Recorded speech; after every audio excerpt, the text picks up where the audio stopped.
नमस्कार, मैं हूं आपके साथ दीपक भदौरी और आप देख रहे हैं उत्तर प्रदेश एक्सप्रेस। पीएम मोदी आज वाराणसी से नामांकन दाखिल करेंगे। प्रधानमंत्री मोदी तीसरी बार काशी से मैदान में उतरे हैं। नामांकन से पहले पीएम नरेंद्र मोदी गंगा स्नान किया उन्होंने और इसके बाद काशी के कोतवाल काल भैरव मंदिर में पूजा की है। इसके बाद 11 बजे पीएम मोदी नामांकन के लिए कलेक्टर के लिए निकलेंगे। नामांकन के दौरान यूपी सीएम योगी आदित्यनाथ समेत देश के 12 राज्यों के सीएम मौजूद रहेंगे। इसके अलावा कई केंद्रीय मंत्री और भाजपा पदाधिकारी भी मौजूद रहेंगे। नामांकन के बाद पीएम मोदी सीधे रुद्राक्ष कन्वेंशन सेंटर पहुंचेंगे और वहां चुनाव को लेकर कार्यकर्ताओं के साथ बैठक करेंगे। साथ ही प्रधानमंत्री मोदी के 4 प्रस्तावकों के नाम भी तय हो गए हैं। गणेश्वर शास्त्री, बैजनाथ पटेल, लालचंद और संजय सोनकर पीएम के प्रस्तावक बनेंगे।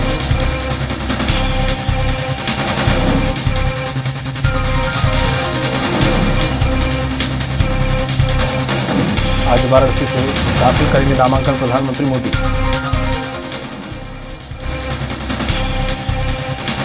अधिक जानकारी के साथ जुड़ गए हैं घनश्याम निशांत चौरसिया लाइव हमारे साथ हैं। घनश्याम, आज प्रधानमंत्री नरेंद्र मोदी नामांकन दाखिल करने वाले हैं। 11 बजे का तकरीबन समय तय किया गया है। क्या कुछ कार्यक्रम है? कौन कौन से नेता शामिल होंगे? क्या कुछ व्यवस्थाएं की गई हैं? देखिए दीपक जी, आज सवेरे से नामांकन की जो प्रक्रिया है, नामांकन के लिए जाते वक्त तमाम प्रधानमंत्री मोदी के कार्यक्रम थे। सुबह सबसे पहले वो गंगा स्नान करने के लिए गए।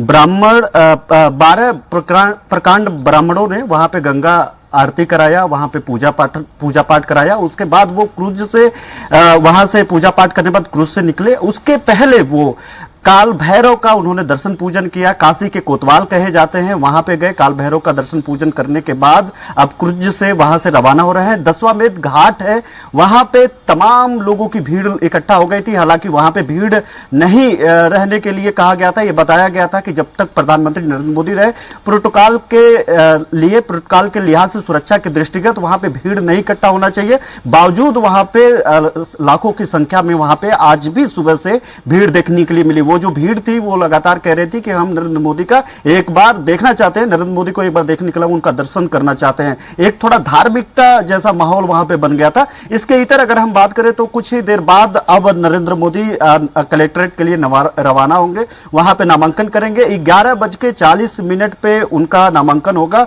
पुष्य नक्षत्र वक्त है जिस वक्त प्रधानमंत्री नरेंद्र मोदी नामांकन करेंगे। और 4 जो प्रस्तावक है, 12 लोगों का नाम यहाँ के जो पदाधिकारी हैं भारतीय जनता पार्टी के, वो 12 नाम उन्होंने भेजा था प्रस्तावकों में, लेकिन 4 नामों का सिलेक्शन प्रधानमंत्री नरेंद्र मोदी ने खुद किया और इन 4 लोगों से एक होटल में बात किया।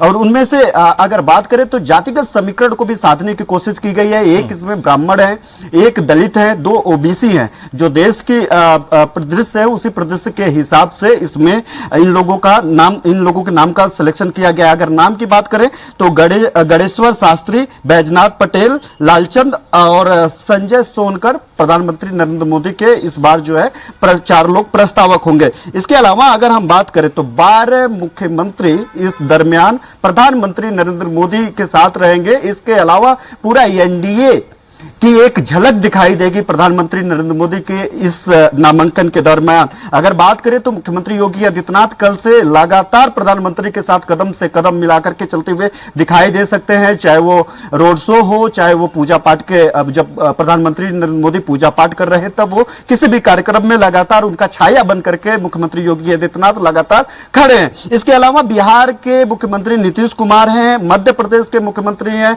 डॉक्टर मोहन यादव, भजनलाल शर्मा हैं, राजस्थान के मुख्यमंत्री हैं, एकनाथ शिंदे वो लगातार वाराणसी में बने हुए हैं, सीएम है महाराष्ट्र के, पुष्कर सिंह धामी उत्तराखंड के मुख्यमंत्री हैं, छत्तीसगढ़ के मुख्यमंत्री विष्णुदेव साय हैं, हेमंत बिस्वा शर्मा भी लगातार यहां पे बने हुए हैं, मुख्यमंत्री हैं। असम के बहुचर्चित मुख्यमंत्री हैं असम के नायाब सिंह सैनी जो सीएम है हरियाणा के, प्रमोद सावंत, मणिक साहा, प्रेम सिंह तमांग सिक्किम के भी जो मुख्यमंत्री हैं वो भी लगातार बने हुए हैं। वाराणसी में सुबह से ही लोग बने हुए हैं। बताया जा रहा है कि कल रात और कल जब नामांकन के पहले जब तैयारियां चल रही थी उसके पहले से ये लोग सुरक्षा व्यवस्था वहां पे तमाम तरीके की व्यवस्थाएं भी देख रहे थे। अब सोच सकते हैं आप, एक तस्वीर अभी सामने आई जिसमें देखा जा रहा है जो मुख्यमंत्री अन्य राज्यों के उत्तर प्रदेश में प्रधानमंत्री के नामांकन का जायजा ले रहे हैं। वो देख रहे हैं कि अगर प्रधानमंत्री जिस रूट मैप के जरिए वहां पे जाएंगे तो किस तरीके से व्यवस्थाएं। हालांकि इनके चेहरे का प्रयोग भारतीय जनता पार्टी इस नामांकन के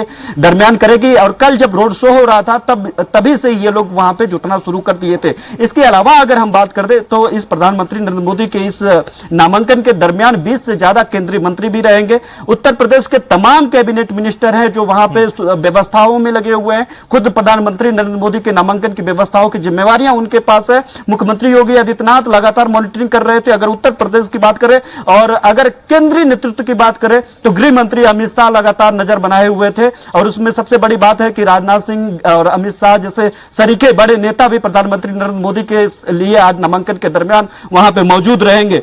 और कुछ ही देर बाद ये क्रूज से रवाना हो चुके हैं। कुछ लोगों का अभिवादन स्वीकार कर रहे हैं प्रधानमंत्री नरेंद्र मोदी। गंगा घाट से वो निकल चुके हैं लगभग आधा घंटा पहले। अब वहां पे लोगों से मुखातिब होंगे, लोगों का अभिवादन स्वीकार करते हुए जो पुष्य नक्षत्र है, पुष्य नक्षत्र में वो जाकर के वहां पे अपने चारों प्रस्तावकों के साथ वहां पे कलेक्ट्रेट में नामांकन दाखिल करेंगे। और इसके बाद वो सीधे रुद्राक्ष कन्वेंशन सेंटर पहुंचेंगे और पहली बार होगा कि प्रधानमंत्री नरेंद्र मोदी सीधे तौर पे अपने कार्यकर्ताओं के साथ इस चुनाव को लेकर के बैठक करेंगे वाराणसी में अपने नामांकन के बाद। यानी अपनी सीट की बात अगर करें और सांसद के तौर पे बात करें तो ये पहली बार होगा चुनाव आचार संहिता लगने के बाद कि प्रधानमंत्री नरेंद्र मोदी अपने चुनाव को लेकर के कार्यकर्ताओं के साथ मुखातिब होंगे, उनसे बातचीत करेंगे, जरूरी दिशा निर्देश देंगे और एक सांसद के तौर पर लोगों से मिलते हुए दिखाई देंगे। इसके पहले जब आचार संहिता लगा था उसके लगभग एक महीना पहले इस तरीके की बैठकें की थी जब सांसदों को, पूरे देश भर के सांसदों को जिम्मेदारी दी गई थी कि आपको किस तरीके से चुनाव प्रचार की शुरुआत करना है, किस तरीके से कार्यकर्ताओं के साथ इंटरेक्ट करना है। एक महाअभियान चलाया गया था। उस महाअभियान के जरिए सभी सांसदों को रात्रि प्रवास अपने सांसदीय क्षेत्र में करना था। तब जाकर के प्रधानमंत्री नरेंद्र मोदी एक सांसद के तौर पे अपने क्षेत्र में पहुंचे थे और उस वक्त कार्यकर्ताओं के साथ मुलाकात किया था और रात्रि प्रवास किया था। उसके बाद यह पहली बार होगा जब नामांकन करने के बाद रुद्राक्ष कन्वेंशन सेंटर में प्रधानमंत्री नरेंद्र मोदी एक सांसद के तौर पर अपने कार्यकर्ताओं के साथ मिलेंगे और मिल करके आगामी जो रणनीति होगी, वहां पे जीत की जो मार्जिन बढ़ाने की जो कवायद है लगातार जिसको लेकर के वाराणसी के जरिए संदेश देने की जो कोशिश है, उस कोशिशों पे भी बात होगी। इसके अलावा अगर हम बात करें तो आज प्रधानमंत्री नरेंद्र मोदी ने पूरे एनडीए घटक को एक जगह लाने की कोशिश किया है। प्रधानमंत्री मोदी जो वाराणसी क्षेत्र है, वाराणसी क्षेत्र से नामांकन के जरिए एक मैसेज कन्वे करेंगे। ये जो मैसेज कन्वे करने की कोशिश है वो सिर्फ पूर्वांचल के तमाम जो सटे हुए जिले हैं उस जिलों के अलावा पूरे देश में आगामी 5वें 6, 7 यानी जो 3 चरण बचा है उस 3 चरण के लिए एक मैसेज देने की कोशिश कर रहे हैं। प्रधानमंत्री अपनी शक्ति प्रदर्शन कर रहे हैं। कल की तस्वीरें हम लोगों ने देखा, कल की जो तस्वीर थी वो एक तस्वीर बानगी थी आज के नामांकन के लिए। वो जो पूरी तैयारियां थी वो तैयारियां कल ही पूरी कर ली गई थी। कल लगभग 5 किलोमीटर ये माफ करिएगा जो 5 किलोमीटर का एक लंबा रोड शो रहा जिसमें बीएचयू गेट से अगर बात करें तो बाबा के दरबार तक, काशी विश्वनाथ के दरबार तक वो 5 किलोमीटर का लंबा रोड शो किया। 10 लाख लोगों को भीड़ इकट्ठा करने की बात थी लगभग, और काफी ज्यादा भीड़ भी थी। वहां पे ऐसे जगह थे जहां पे पूरा कोई चल नहीं रहा था, ऑटोमेटिक एक बहाव की तरह जैसे होता है कि आप खड़े हो जाते हैं पानी में, इतनी तेजी से आप बहा के लेकर, उस तरीके की तस्वीरें कल देखने को मिली। कह सकते हैं कि अगर रफ भाषा की बात करें तो वहां पे तिल रखने की जगह नहीं थी, इतनी ज्यादा भीड़ थी।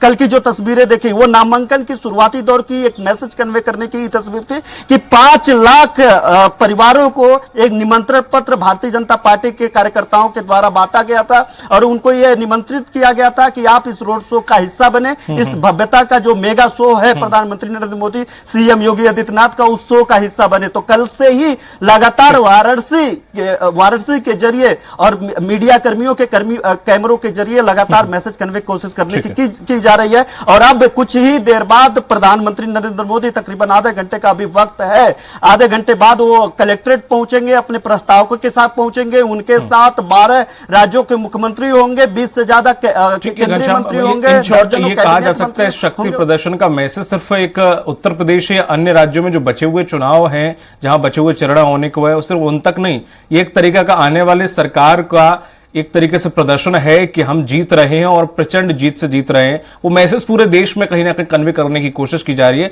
जिस तरह से एनडीए घटक के बड़े नेताओं को, और चाहे वो बीजेपी के बड़े नेताओं, बड़े चेहरों को शामिल करके इस तरह से रोड शो निकाला जा रहा है या फिर वो नामांकन करने के लिए जा रहे हैं। अगली खबर पर हम आपसे जुड़ेंगे, हमारे साथ लगातार बने रहिएगा। घनश्याम,